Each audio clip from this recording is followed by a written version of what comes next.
صلوا علیہ وآلہ۔ حضرت انس بن مالک رضی اللہ تعالیٰ عنہ سے روایت ہے، رسول اللہ صلی اللہ علیہ وسلم نے فرمایا، میرے پاس ایک جانور لایا گیا جو گدھے سے بڑا اور خچر سے چھوٹا تھا۔ اس کا قدم وہاں پڑتا تھا جہاں اس کی نظر پہنچتی تھی۔ میں جبرائیل علیہ السلام کے ساتھ اس پر سوار ہو گیا۔ میں کچھ چلا تو جبرائیل علیہ السلام نے کہا، اتریں، نماز پڑھیں۔ میں نے نماز پڑھی۔ کہنے لگے، آپ جانتے ہیں کہاں نماز پڑھی ہے؟ آپ نے مدینہ طیبہ میں نماز پڑھی ہے، اور اسی کی طرف آپ ہجرت فرمائیں گے۔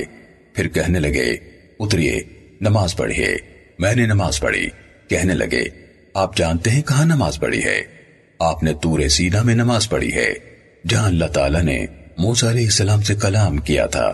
پھر کہنے لگے، اتریے، نماز پڑھیے۔ میں اترا اور نماز پڑھی۔ کہنے لگے، کیا آپ جانتے ہیں کہاں نماز پڑھی ہے؟ آپ نے بیت اللہ میں نماز پڑھی ہے، جہاں حضرت عیسیٰ علیہ السلام پیدا ہوئے۔ پھر میں بیت المقدس میں داخل ہوا، وہاں میرے لیے انبیاء علیہ السلام جمع کیے گئے تھے۔ چنانچہ مجھے جبرائیل علیہ السلام نے آگے کر دیا، میں نے ان کی امامت کی۔ پھر مجھے لے کر قریبی یعنی پہلے آسمان کی طرف چڑھے، اس میں آدم علیہ السلام تھے۔ پھر وہ مجھے دوسرے آسمان کی طرف لے کر چڑھے، اس میں دو خالہ زاد بھائی عیسیٰ اور یحییٰ علیہ السلام تھے۔ پھر وہ مجھے تیسرے آسمان کی طرف لے کر چڑھے تو اس میں یوسف علیہ السلام تھے۔ پھر وہ مجھے چوتھے آسمان کی طرف لے کر چڑھے تو اس میں ہارون علیہ السلام تھے۔ پھر وہ مجھے پانچویں آسمان کی طرف لے کر چڑھے تو اس میں ادریس علیہ السلام تھے۔ پھر وہ مجھے چھٹے آسمان کی طرف لے کر چڑھے تو اس میں موسیٰ علیہ السلام تھے۔ پھر وہ مجھے ساتویں آسمان کی طرف لے کر چڑھے تو وہاں ابراہیم علیہ السلام تھے۔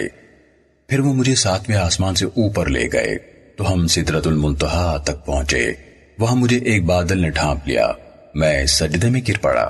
مجھے کہا گیا، تحقیق میں نے جس دن آسمان و زمین پیدا کیے تھے، آپ اور آپ کی امت پر 50 نمازیں فرض کر دی تھیں، لہٰذا آپ اور آپ کی امت یہ نمازیں پڑھیں۔ میں ابراہیم علیہ السلام کی طرف لوٹا تو انہوں نے مجھ سے کچھ نہیں پوچھا۔ پھر میں موسیٰ علیہ السلام کے پاس آیا تو انہوں نے کہا، اللہ تعالیٰ نے آپ پر اور آپ کی امت پر کتنی نمازیں فرض کی ہے؟ میں نے کہا 50۔ انہوں نے کہا، تحقیق آپ اتنی نمازیں پڑھ سکتے ہیں نہ آپ کی امت، اس لیے رب تعالیٰ کے پاس جائیں اور کمی کا سوال کریں۔ میں اپنے رب تعالیٰ کے پاس گیا اور کمی کا سوال کیا تو اللہ تعالیٰ نے 10 نمازیں کم کر دی۔ میں پھر موسیٰ علیہ السلام کے پاس آیا تو انہوں نے دوبارہ جانے کو کہا۔ میں پھر گیا تو اللہ تعالیٰ نے مزید 10 کم کر دی۔ میں پھر موسیٰ علیہ السلام کے پاس آیا تو انہوں نے پھر واپس جانے کو کہا۔ میں پھر گیا تو اللہ تعالیٰ نے مزید 10 کم کر دی۔ آخر کار 5 رہ گئیں۔ موسیٰ علیہ السلام نے کہا، پھر اپنے رب کے پاس جائیں اور مزید کمی کا سوال کریں۔ تحقیق بنی اسرائیل پر 2 نمازیں فرض تھیں، وہ 2 بھی نہ پڑھ سکے۔ میں پھر رب تعالیٰ کے پاس گیا اور مزید کمی کی درخواست کی۔ اللہ تعالیٰ نے فرمایا، میں نے جس دن زمین و آسمان پیدا کیے تھے، آپ پر اور آپ کی امت پر 50 نمازیں فرض کی تھیں، اب 50 کے بجائے 5 ہیں، سو آپ اور آپ کی امت انہیں پڑھیں۔ میں نے سمجھ لیا کہ یہ اللہ تعالیٰ کی طرف سے قطعی ہیں۔ چنانچہ میں موسیٰ علیہ السلام کے پاس گیا تو انہوں نے کہا، دوبارہ جائیں، لیکن مجھے علم تھا کہ یہ اللہ تعالیٰ کی طرف سے قطعی ہے، لہٰذا میں واپس نہ لوٹا۔ سنن نسائی حدیث نمبر 451۔